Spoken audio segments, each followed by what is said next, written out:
Eh bien bonjour à tous et à toutes, j'espère que vous allez bien, et aujourd'hui on se retrouve pour l'épisode 11 de comment créer un plugin Minecraft. Dans le dernier épisode nous avions travaillé le fait de créer un menu GUI, aujourd'hui on va travailler sur le temps, les schedulers, comment créer des timers. Juste avant que la vidéo commence, je tiens à préciser que actuellement on est en recherche de builders sur le serveur, si cela vous intéresse, sachez que c'est un serveur mini-jeu pour ceux qui ne le savent pas, voilà, si ça vous intéresse n'hésitez pas, le lien est dans la description. Sur ce, passons à la vidéo. Bon alors déjà, qu'est-ce qu'un scheduler en Java? Le scheduler c'est tout ce qui concerne le temps en fait, c'est toutes les tâches qu'on va répéter, les timers, les tâches qu'on effectuera après un certain temps. Tout ce qui concerne le temps, c'est un scheduler. Donc nous dans cette vidéo on va avoir trois types de schedulers, il en existe beaucoup plus mais j'aurai pas le temps de tous les montrer, donc on va surtout apprendre les principaux utilisés, à savoir les tâches répétées, les tâches qu'on effectue plus tard et les timers bien évidemment. Donc pour commencer, on va regarder comment effectuer une tâche un petit peu plus tard. Donc pour ça, on va utiliser l'événement onJoin pour montrer l'exemple. Donc on va créer la classe listener. getServer.getPluginManager.registerEvent, new événement, hop, hop, on commence à avoir l'habitude à force. Et ça, voilà, on crée la classe. Voilà. Ensuite, on crée notre événement onJoin, public void join player join event. Voilà. Donc nous par exemple, je sais pas, on veut donner un item à un joueur, mais après un certain temps. Alors déjà on va récupérer le joueur, ça c'est la base. Event.getPlayer, ça vous savez. Ensuite, comme dans la dernière vidéo, on va créer un item stack du coup. Item stack item égale new item stack, et là on va mettre, je sais pas, une épée en fer par exemple. On va pas se compliquer la tâche. Ou une hache en fer, tiens, ce sera plus simple. Voilà. Donc on va pas faire de méta parce qu'on en a pas besoin, là c'est pas le but de la vidéo. Nous ce qui va nous intéresser c'est de donner cet item au joueur, je sais pas, par exemple 5 secondes après que le joueur ait rejoint. Alors pour créer un scheduler, il y a plusieurs méthodes, nous on va utiliser une qui est bien utilisée. Moi j'utilise le new bucket runnable. Voilà. Là vous avez la ligne qui est soulignée en rouge parce qu'il faut une méthode. Donc implémente méthode, voilà, et là vous avez une méthode. Donc tout ce que vous allez écrire à l'intérieur du public void run, c'est tout ce qui va se passer après le certain temps. Pour désigner le temps, là vous voyez que c'est en rouge, il y a une petite vague rouge, donc pour ça vous mettez point, et là vous pouvez choisir le scheduler que vous voulez. Donc run task later, donc on va mettre la tâche un peu plus tard. Run task timer, donc on va faire un timer. Cancel, on va annuler. Get task id, enfin bref, vous en avez plein. Donc nous, on va utiliser le run task later. Et comme vous voyez, il demande un plugin et un long delay. Donc comme d'habitude, le plugin, moi je vais mettre ma classe main.getInstance. Et ensuite le long delay. Donc le délai, bah là si on voulait 5 secondes, on peut soit mettre 100 directement, soit on peut mettre 20 x 5. Pourquoi? Parce que le timer en Java, il est en tick. Et un tick, c'est une unité qu'on utilise très peu en général. Le tick, en gros, 20 ticks égale à 1 seconde. Donc là, on fait 20 x 5, donc c'est 5 secondes. Ça revient au même. Donc une fois qu'on a ça, et ben voilà, on peut effectuer l'action à l'intérieur. Player.getInventory.setItem. Donc par exemple, je vais lui mettre l'item au deuxième slot. Et on va lui donner l'item stack. Voilà. Donc normalement, il me donnera l'item 5 secondes après avoir rejoint le serveur. On va aller tester ça tout de suite. Une fois sur Minecraft, vous rejoignez votre serveur local comme d'habitude. Et là, je join. J'ai déjà la boussole du dernier tuto. Et là, il m'a donné la hache. Voilà. On peut clear l'inventaire. On peut réessayer. Je rejoins le serveur. 1, 2, 3, 4 et 5. Et il me donne la hache. Donc ça c'est le premier truc, c'est pour effectuer une tâche après un certain temps. Donc on a vu comment effectuer une tâche un peu plus tard, mais du coup c'est le même principe si vous voulez mettre plus de temps ou moins de temps, hein. C'est moi je vous conseille d'utiliser la multiplication pour éviter qu'il y ait des problèmes d'optimisation. Donc pour le deuxième exemple, on va faire une tâche qu'on va répéter toutes les secondes jusqu'à temps que le joueur meurt. Ça lui enverra un message par exemple toutes les secondes. Par contre pour cela on va utiliser le schedule sync repeating task. Le schedule sync repeating task, Bucket ne le contient pas. Alors on va pas pouvoir utiliser Bucket. On va faire un bucket.getScheduler.ScheduleSyncRepeatingTask. Il va nous demander notre plugin, donc notre classe main pour nous, virgule, et là au lieu de mettre new bucket runnable pour créer le bucket runnable comme tout à l'heure, on va pas pouvoir parce que ça ne va pas fonctionner, il va pas reconnaître. Donc on va mettre new runnable. Ensuite, ici le point virgule. Et là, on va mettre une virgule après le crochet parce qu'il va nous demander le délai avant d'effectuer la tâche. Donc par exemple, je veux dire, je vais attendre 5 secondes avant de commencer la tâche qui va se répéter. Donc nous, on veut pas qu'il y ait de délai. Et après, le nombre de temps entre chaque répétition. Donc nous, ça va être 1 seconde, donc 20x. Une fois que ça c'est fait, on peut écrire à l'intérieur, par exemple, player.sendMessage, bonjour, comment va. Donc là, toutes les secondes, il va me le répéter. Par contre, je veux vérifier si le joueur est mort. On va arrêter de répéter ça. If player.getElf égale 0. Et là, on peut pas mettre cancel parce que cancel, ça fait partie de bucket runnable. Or, nous, on utilise un runnable, simplement. Donc pour ça, on peut faire un truc. On va créer une variable private static int. Donc là, ça va être un integer, un chiffre. On va l'appeler task.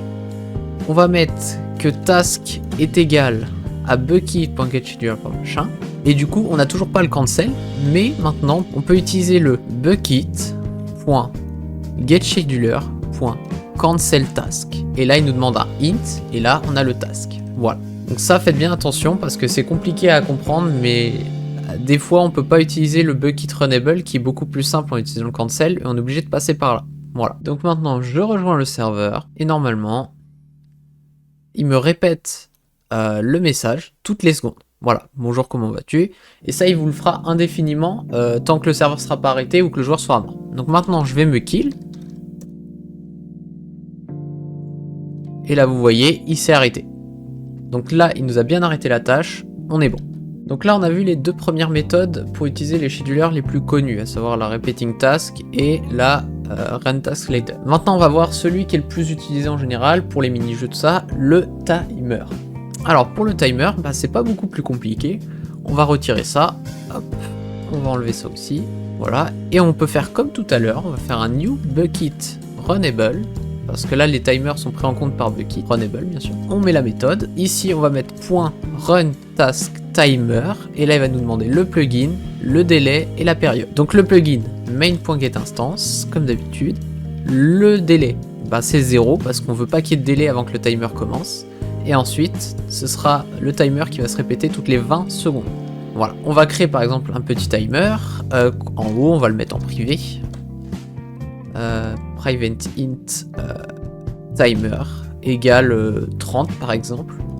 Et là, toutes les secondes, on va faire un bucket.broadcast message. Alors le broadcast message, c'est pour envoyer un message sur tout le serveur. D'ailleurs, tous les joueurs peuvent voir le message. Donc on va mettre timer tout simplement. Ah oui, par contre il nous demande un string et là moi je lui mets un chiffre. Alors pour ça il faut lui rajouter hop, les guillemets si je veux rien mettre, plus timer. Voilà. On a le timer, sauf que le problème c'est qu'il va continuer le timer dans les chiffres négatifs. Donc pour cela, on va faire une vérification. On va faire if timer égale je sais pas, égale 0. Et ben on remet le timer à 30, tout simplement.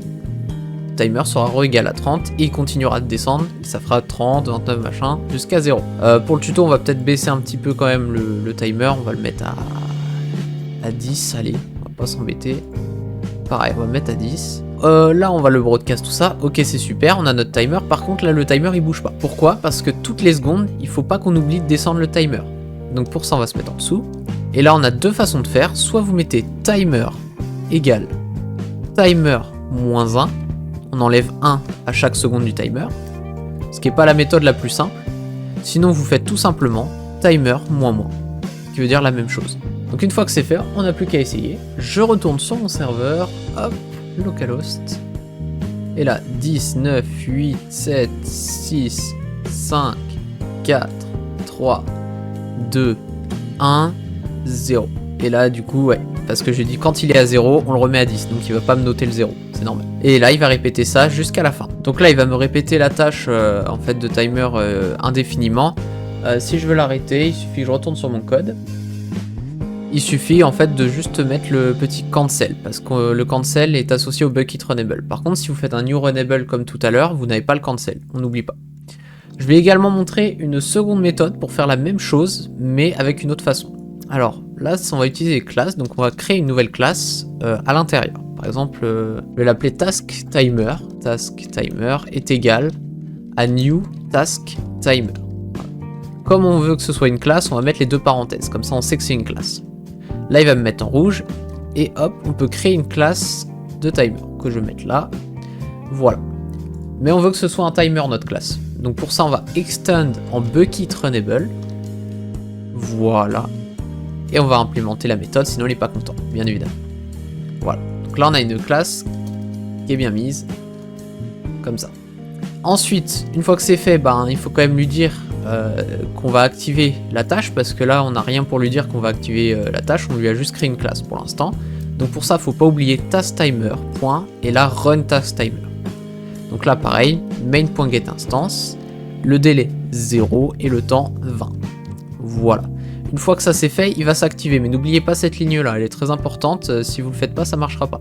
Donc une fois que tout a été créé, nous, ce qu'on va vouloir, par exemple, c'est mettre de l'XP aux joueurs en fonction du timer. Donc nous, on va créer le timer private int timer égale, bon, on va mettre 15 par exemple. Timer est égal à 15. On n'oublie pas notre timer moins en dessous pour que le timer descende bel et bien. Et on va récupérer tous les joueurs en ligne. Player, players, 2 points. Bucket, j'ai dit. Get online players. Voilà, et là on va faire un players.setLevel. Alors faites attention parce qu'il existe aussi le player.setXP. Mais nous, c'est pas ça qu'on veut. Hein. Le 7XP ne fonctionne pas comme ça. C'est le setLevel. Donc setLevel timer.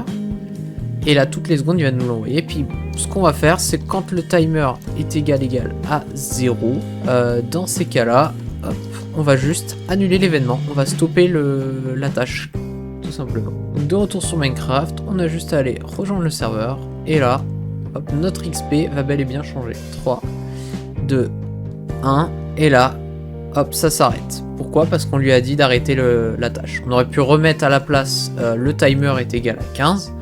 Sauf qu'à la place, on a préféré cancel l'événement. On a annulé l'événement. Voilà. Bon, bah voilà, c'est déjà la fin de cette vidéo. J'espère qu'elle vous aura plu. Je sais que les timers, c'est pas évident à apprendre. Tout ce qui est timer, tâches répétées, enfin tous les schedulers ou schedulers, je sais pas comment on dit. Je sais que c'est pas évident à apprendre. Donc si jamais vous avez des questions, des choses que vous n'avez pas compris, n'hésitez pas soit dans les commentaires s'il n'y a pas grand chose à dire. Sinon, n'hésitez pas à venir dans les Java du serveur. On vous aidera avec plaisir, bien évidemment. Voilà. N'oubliez pas, dans la description de la vidéo, on a le serveur Discord. Vous pouvez candidater si vous êtes intéressé pour build, c'est non rémunéré. Moi je vous dis à la prochaine pour une nouvelle vidéo, puis à très vite. Ciao tout le monde!